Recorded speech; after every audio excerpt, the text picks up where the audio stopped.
सर्वप्रथम गुरुदेव के चरणों में सादर नमोस्तु करता हूँ। मेरा क्वेश्चन यही था गुरुदेव की, अक्सर अब हम देखने में आ रहा है कि हमारे मंदिरों में चमत्कार भी हो रहे हैं। तो जैसा कि हम ग्रंथ में पढ़ते हैं कि सम्राट चंद्रगुप्त ने स्वप्न में ऐसा कुछ देखा था, सम्राट चंद्रगुप्त ने स्वप्न में ऐसा कुछ देखा था कि कलयुग में मंदिर चमत्कार होंगे जिससे जैन धर्म की पताका लहराएगी। तो मैं वही चीज़ पूछना चाहता कि ये क्या सम्राट चंद्रगुप्त के स्वप्न के अनुसार ये सब चमत्कार हो रहे हैं, या ये इसलिए हो रहे हैं कि हमारा आज जैन धर्म का बच्चा आज भटक रहा है तो थोड़ा सा उसके मन में दोबारा अपने धर्म के प्रति एक दीपक जले, क्योंकि ऐसा हो गया है कि अपने धर्म में होता नहीं चमत्कार, दूसरे में कहीं गणेश जी दूध पी रहे हैं या ऐसा कुछ चलता रहता है, तो उस हिसाब से हो रहा है या मतलब एक मार्गदर्शन दें। देखिए, सम्राट चंद्रगुप्त के सपनों को पहले ठीक तरीके से समझिए। सम्राट चंद्रगुप्त के सपनों में कहीं ऐसा नहीं हुआ कि चमत्कार होंगे। सम्राट चंद्रगुप्त के 16 सपनों में एक सपना है जिसमें रत्न राशि धूल में पड़ी है। उसका अर्थ है आने वाले दिनों में लोग सद्धर्म से दूर होंगे और चमत्कारों के फेर में पड़ेंगे।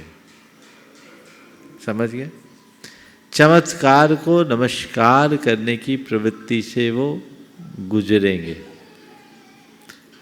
पर मेरा मानना है इतना सब कुछ होने के बाद भी धर्म और धर्म को पालने वाले लोग बने रहेंगे। आज जितने भी चमत्कारों की बातें होती हैं ना, वो थोड़ी देर की होती है। समझ गए?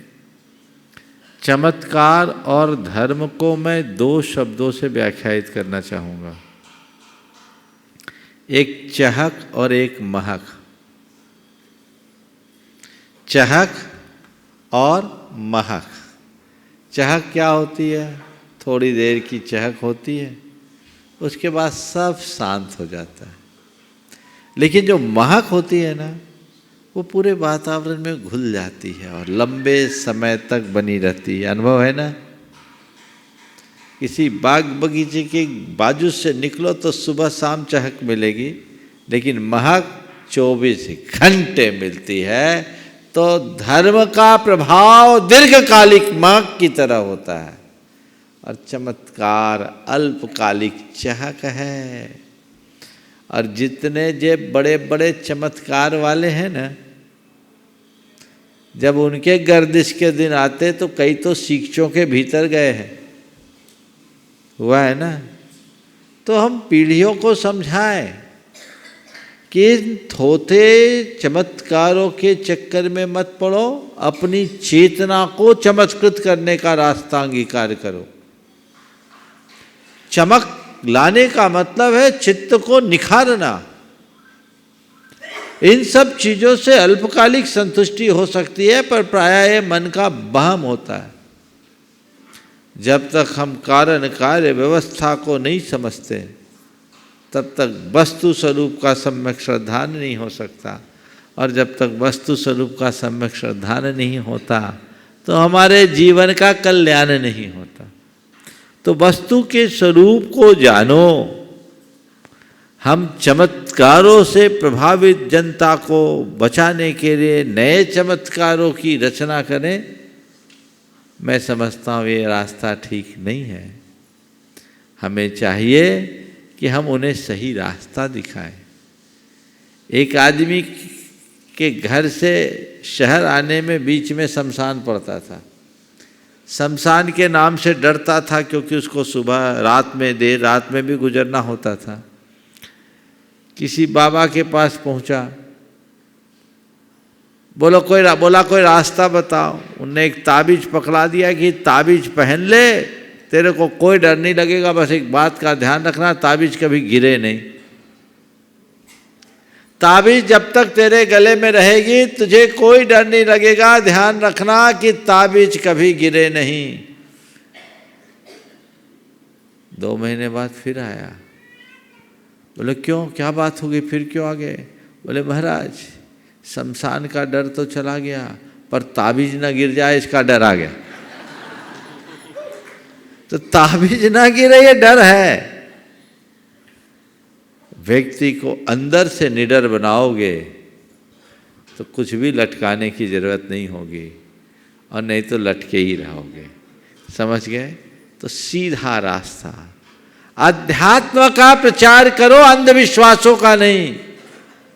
कर्म सिद्धांत का बोध कराओ, कर्म कांडों का नहीं, जो जीवन की स्थायी समस्याओं का हल निकाल सके।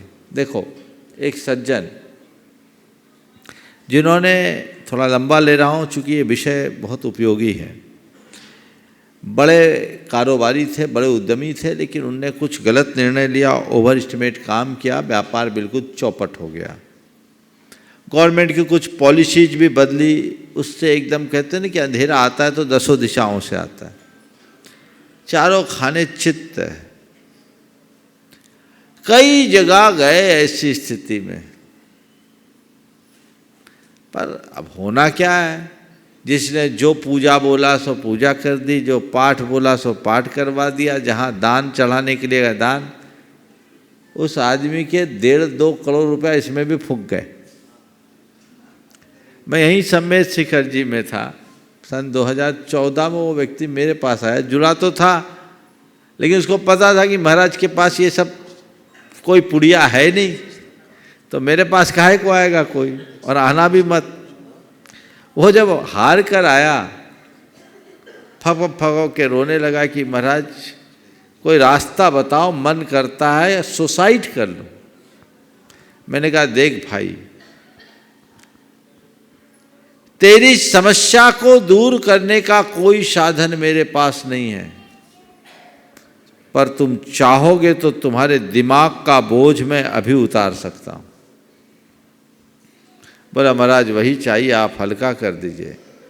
मैंने 10 मिनट उसे मोटिवेट किया, उसके आत्मविश्वास को जगाया, कर्म सिद्धांत का बोध कराया, वस्तु स्वरूप का मार्ग बताया।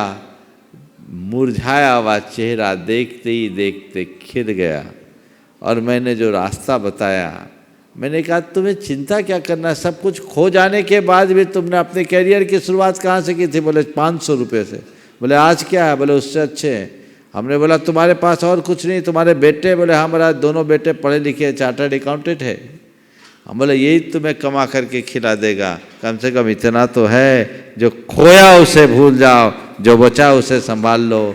और जो खोया वह भी तुम्हारे पास तुम्हारा नहीं था, जो तुम्हारे पास था वो भी तुम्हारा नहीं, जो खोया वो भी तुम्हारा नहीं, और जो बचा है वो भी तुम्हारा नहीं। तुम्हारे केवल तुम हो, एगो में सासदवादा। इस तत्व को पहचानो। आज वो व्यक्ति बहुत खुशहाल है। उन्होंने कहा कि महाराज काश ऐसा संबोधन मुझे पहले मिल गया होता तो मैं और अधिक मजबूत होता और मेरी समस्या इतनी गहराई नहीं होती। लेकिन लोग ऊपर की बातों में उलझा देते हैं और उस उलझन के कारण ऐसी दुविधाएं खड़ी हो जाती हैं।